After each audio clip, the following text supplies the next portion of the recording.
Hello বন্ধুরা, কেমন আছো? আশা করি ভালো আছো। তো আমি একটা ব্লগ নিয়ে এসেছি।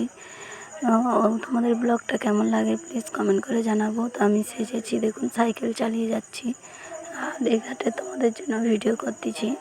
তো আমি মন্দিরে চলে এসেছি, দেখুন কত ভোগ হচ্ছে। তো কত হাঁড়ি রেখেছেন, লোক প্রচুর, এইখানে লোক 200-300 লোকের বেশি হয়ে যায়।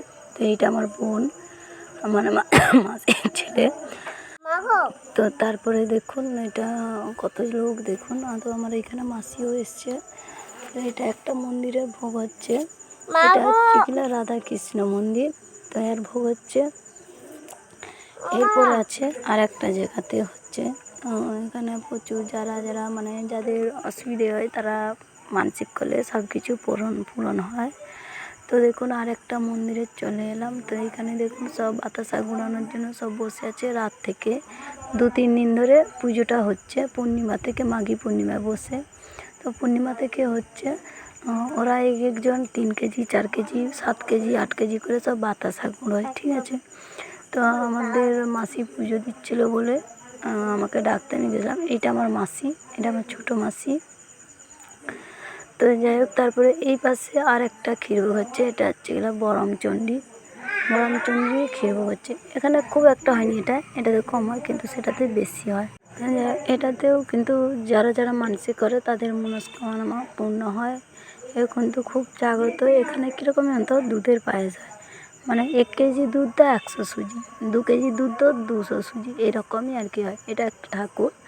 তো যাই হোক, দেখুন আমি তোমাদেরকে দেখাচ্ছি, যেমন আমাদের এইখানে চণ্ডীমা আছে সেই রকমই সব কিছু। এই যে দেখুন, পুরো চণ্ডী মায়ের মতন বরমচণ্ডী একে বলে। এখানে সব কিছু মনস্কামনা পূর্ণ হয়। তো অনেক ছোটোবেলায় গেছিলাম, তখন আমার ভাই কত বছরে, ওই 2-2.5 বছরে এরকমই, আরও কম হবে, আমরা গেছিলাম। তো তারপরে অতদিন মানে অত বছর পর এই এখন গেলাম। তো যাই হোক, তারপর আমরা ফুচকা খেতে এলাম, আমি, আমার মাসি আর আমার বোন আর ভাইয়ের বউ করে 3জন এসেছি। তো ভাইয়ের বউয়ের মুখটা দেখাতে পারলাম না, কারণ অসুবিধা আছে, তাই জন্য। তো যাই হোক, তোমাদের ভিডিওটি কেমন লাগে প্লিজ ভালো লাগলে কমেন্ট শেয়ার করে জানাবেন। এটা এই যে রাধাকৃষ্ণের যে মন্দিরটা বলছিলাম, তাতে এই যে ভোগগুলো দেখুন কত উঁচু থেকে কত হয়েছে। তবে এটা এক ছাপা হচ্ছে, এখনও আছে পর্যন্ত, এখন আছে, পুরোটা নিয়ে আসতে পারেনি।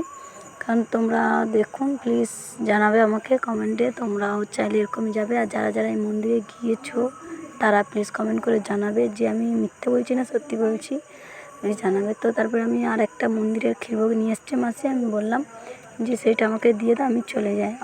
আমারও এখানে বাচ্চাকে ছেড়ে দিয়ে গেছি, তাই জন্য। প্লিজ তোমরা টাটা, আজকের